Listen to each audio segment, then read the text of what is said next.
Ini ialah kali kedua, tuan-tuan, Mahkamah mengesahkan bahawa Perikatan Nasional dan juga PAS adalah merupakan parti perasuah. Ini susulan keputusan Hakim Mahkamah Tinggi Kuala Terengganu, iaitu Hakim Anselm Charles Fernandez, yang membenarkan pemetisyen yang dibuat Tuan Muhammad Isham Wan Abdul adalah orang yang telah membuat petisyen mahkamah ini, dan keputusan dibuat setelah mahkamah berpuas hati bahawa pihak pemetisyen berjaya membuktikan wujudnya unsur rasuah ketika kempen pilihan raya umum yang ke-15. Mahkamah turut memerintahkan supaya responden calon PAS ataupun calon Perikatan Nasional ini membayar RM30,000 kepada pihak pemetisyen, kepada Wan Isham.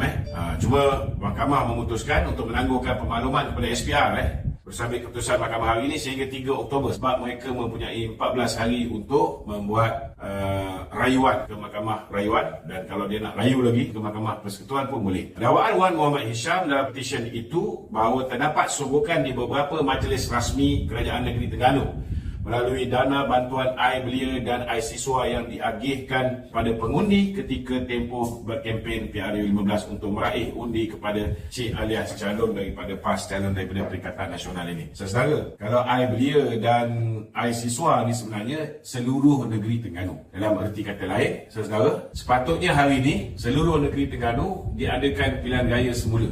Tetapi disebabkan hanya lebih kurang 90 orang saja yang bersetuju untuk menjadi saksi pihak SPRM, yang bersetuju untuk menjadi saksi di mahkamah. Jadi hanya 3 kawasan parlimen, iaitu Parlimen Marang, Parlimen Kuala Terengganu yang sebelum ni dapat pilihan raya semula, dan juga Parlimen Kemaman. Parlimen Marang ni yang peliknya, saudara, mereka membebaskan Tuan Guru Haji Hadi. Kalau nak ikutkan, tuan-tuan, kalau semua pihak boleh memainkan peranan, memberikan keterangan di mahkamah, maka sudah pasti seluruh negeri Terengganu kita boleh batalkan pilihan raya mereka. Sekarang ni kita cuma dapat pembatalan untuk Kuala Terengganu, yang mana PAS telah memenangi semula, dan yang kedua kita dapat pembatalan untuk Kemaman. Cuma kali ni kita haraplah kalau boleh, disebabkan aktiviti rasuah PAS ini sudah terbukti. Kalau ada lagi lah rakyat negeri Terengganu yang mempercayai bahawa PAS tu bersih dan stabil, saya tak tahu nak kata apa lah, tuan-tuan. Kita harap fikirlah masak-masak. Bagi saya simple saja. Kalau nak cerita tentang penawaran politik, juara penawaran politik Mahathir dan Muhyiddin. Hari ni diorang ni duduk bersama, betul-betul. Hari ni diorang duduk sekapal bersama dengan PAS, bersama dengan gerakan. So bagi saya lah, kalau nak cerita tentang orang lakukan penawaran terpilih, pergi bilik air, public toilet, pergi tengok muka sendiri. Sama ada ketika dia berada di dalam kerajaan, dia melakukan keadilan atau tidak. Dan jangan lupa, Datuk Zahid ni dilepaskan oleh peguam negara yang pengurusi Perikatan Nasional sendiri nanti.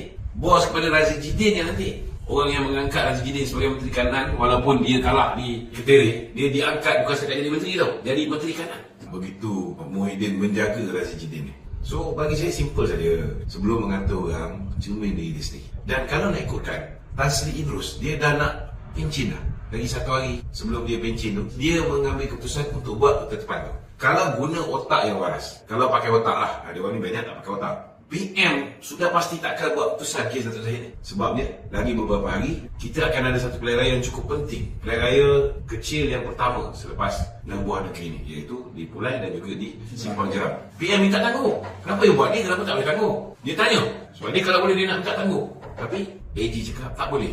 Masa dia pun dah tinggal singkat. So before dia tinggalkan kursi itu, dia nak betulkan. Apa yang dia nak betulkan? Dia nak betulkan kesilapan yang dilakukan oleh peguam negara terdahulu, iaitu Tommy Thomas. Apa yang Tommy Thomas buat? Tommy Thomas sendiri mengesahkan bahawa berlakunya campur tangan eksekutif, campur tangan Mahathir, berlakunya pendakwaan terpilih, pendakwaan yang berniat jahat, pendakwaan yang bermotifkan politik. Dan ini sudah pun disahkan oleh pasukan petugas SAS yang menyiasat buku Tan Sri Tommy Thomas, Justice in Wilderness, dan mengesahkan bahawa Tan Sri Tommy Thomas boleh didakwa di atas 17 kesalahan. Bukan 1 kesalahan, 2 kesalahan, 17 kesalahan. So sebelum dia bunuh, dah kebetulan bocor pula. Bocor memo perhubungan dalaman Jabatan Peguam Negara, iaitu Datuk Akram Darif, hantar memo kepada Tan Sri Tommy Thomas beritahu bahawa 7 DPP dan 5 IO berpandangan bahawa tidak ada asas untuk mendakwa Datuk Seri Zahid.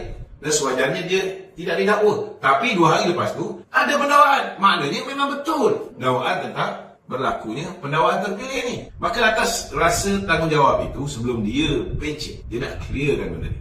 dihentikan pendawaan, pulangkan balik pada SPRM, siasat betul ke ada pendawaan terpilih. Betul ke IO kata tak payah dakwa tapi didakwakan juga oleh Tommy Thomas. So bagilah SPRM siasat. Kalau SPRM siasat betul apa yang didakwa berhubung dengan tindakan Tommy Thomas tu betul, maka Dato' Zahid selamatlah, tak akan didakwa sebenarnya. Tetapi kalau didapati lepas siasatan tu bukti overwhelming, ada bukti-bukti baru yang boleh menunjukkan Dato' Sri Zahid bersalah, maka boleh didakwa semula. Bila-bila masa. Ini kena faham sebab dia tidak dilepaskan dan dibebaskan. Dia hanya dilepaskan tanpa dibebaskan. Jadi apa nak kecoh?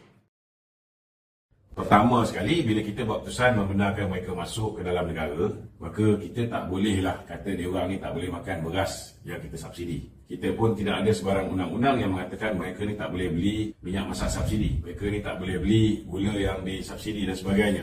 Tidak ada sebarang larangan untuk sama ada pelarian Rohingya untuk membeli barang-barang subsidi. Tidak ada sebarang undang-undang yang melarang mereka. Jadi mereka boleh beli. Sama juga pekerja Indonesia ke, pekerja Nepal ke, pekerja Bangladesh ke dan sebagainya. Mereka juga berhak untuk beli. Tidak ada sebarang larangan untuk mereka, kata orang tu, membeli barang-barang ni. Cuma kita kena sedarlah seperti YB Muhammad Sabu cakap, kita yang bawa masuk dia orang ini untuk bekerja bagi memastikan ekonomi kita tidak terjejas sebab ada keperluan-keperluan sektor perkhidmatan, sektor peladangan, sektor pembinaan yang kita dah offer pekerja tempatan, mereka tak nak kerja tu, terutamanya kerja-kerja yang melibatkan 3D, dangerous, dirty dan juga difficult.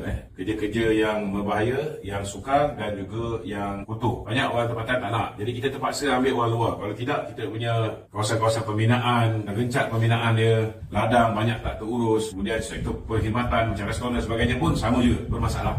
Jadi kita tak boleh halang dia orang ni daripada membeli barang-barang keperluan asas yang ada subsidi. Belum ada sebarang peruntukan undang-undang. Ini pertama. Kedua, kalau mereka ni datang ke kedai waktu pagi, setelah kedai buka beroperasi secara normal, contohnya kalau kedai tu pukul 9 dah buka, kalau mereka datang beratur ke kedai, mereka beli dulu, kita tak boleh nak salahkan dia orang. Tetapi sebab saya dah beritahu dah sebelum ni, dekat kedai-kedai ni kebanyakannya orang-orang dia orang juga yang bekerja. Contohnya adalah orang daripada Bangladesh yang menjaga kaunter dan sebagainya. Kalau mereka ni simpan minyak masak tu ada, beras tu ada, masih ada dalam kedai, mereka kata tak ada, mereka simpan untuk kawan-kawan mereka, yang ini kita boleh lapor kepada KPDN. Itu kita kena jelas. Tapi kalau dia orang beratur pagi, dia orang beli dulu sebelum orang tempatan beli, kita tak boleh kata apa. Itu bukan satu kesalahan. Tapi kalau benda tu ada dalam kedai lagi, dia orang tak nak jual pada orang rakyat tempatan, tapi dia tunggu kawan dia datang baru dia jual, yang ini kita boleh lapor kepada KPDN kerana ianya satu kesalahan dan mereka boleh didakwa di mahkamah. Kalau kita tengok sebelum ni, subsidi RON95 contohnya, ianya dah disalahgunakan di sempadan-sempadan negara. Contohnya orang Singapura masuk beli, orang di Thailand masuk ke sempadan, di Golok, di Bukit Kayu Hitam beli minyak kita, di Sabah Sarawak, di Seruduk pergi ke Filipin kan. So akhirnya kita mengambil keputusan mulai 1 Disember tahun 2014, kita buat keputusan kita tamatkan subsidi RON95 diesel, dan ini menyebabkan harga diapungkan mengikut harga pasaran dan kemudian kita bagi balik pada rakyat dalam bentuk subsidi bersasar. Contohnya kita bagi bantuan awal persekolahan, kita bagi bantuan BRIM, kita naikkan RM300. Saya masih ingat lagi bila kita laksanakan GST ada tambahan BRIM RM300. So itu cara yang lebih baik untuk bantu rakyat, kita bagi direct. Jadi dengan cara bantuan bersasar ni, automatik warga asing ke, orang daripada Singapura ke, orang daripada Thailand ke, tak boleh beli. Kalau dia beli, dia kena beli dengan harga biasa, harga normal. Saya nak beritahu dengan orang Felda, dia jangan lupa akibat daripada kesilapan mereka tahun 2018, banyak benda yang mereka rugi. Contohnya dulu, kalau mereka tak terlibat dengan menjatuhkan Dato' Seri Najib, setidak-tidaknya setiap kali datang hari raya, Dato' Seri Najib dia tak pernah lupa orang Felda. Masalah-masalah hutang-hutang lama orang Felda ni, jaranglah Dato' Seri Najib bila buat pengumuman masa hari Felda ni tak sentuh bab perkara ni. Tapi tengok bila jatuh ke tangan Mahathir, hancur lebur. Bila jatuh kepada tangan boneka Mahathir, Muhyiddin Yassin, betul memang hutang Felda 80% hutang lapuk dia telah diselesaikan oleh Muhyiddin. Tetapi Muhyiddin setakat mengumumkan. Muhyiddin tidak menyelesaikan masalah. Hutang Felda yang dilupuskan 8.3 bilion. Lepas tu siapa yang bayar? Felda cuma bila Perdana Menteri Muhyiddin umum lupus, Felda lupus. Memang tidak ada dalam penyata. Felda lepas tu tengok memang dah hutang tu lupus.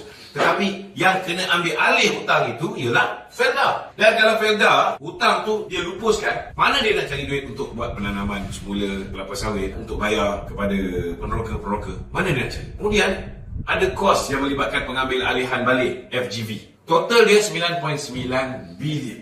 2 tahun selepas Muhyiddin umum, barulah PMX bila dia jadi Perdana Menteri, dia yang telah melupuskan hutang Felda ni dengan menandatangani FSRA, satu perjanjian untuk kerajaan mengambil alih tanggungjawab. Sebab Felda nak hapuskan hutang-hutang ni, dia tak ada duit, maka dia perlu terbitkan suku, termasuklah duit untuk ambil alih Felda Global Ventures. So total dia 9.9 bilion. Kerajaan Datuk Seri Anwar beri jaminan kita ambil alih suku tu dan membuat pembayaran pertama Julai yang lepas 990 juta ringgit. 10 kali bayar dalam tempoh 10 tahun. Setahun 990 juta.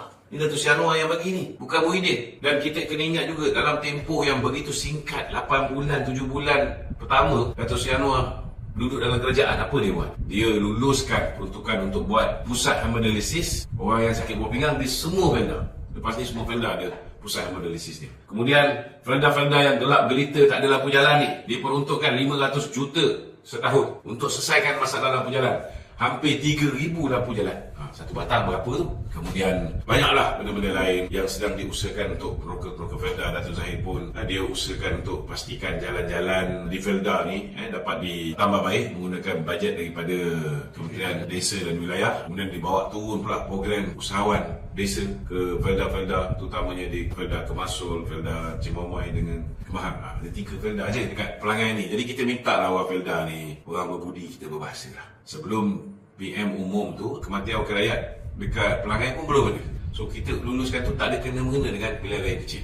PM umumkan dia bayar, ambil alih tanggungjawab untuk bayar hutang-hutang broker Felda ni, tak ada kena-mengena pun. Masa tu Datuk Seri Johari tu masih hidup lagi. Sekarang ni ada masa untuk rakyat di Felda ni menunjukkan sedikit lah rasa berterima kasih dia. Harap-harap dapatlah membantu, memberikan sokongan padu kepada calon Barisan Nasional Datuk Amiza Abu Adam untuk menang di Pelangai, InsyaAllah pada 9 bulan insyaAllah.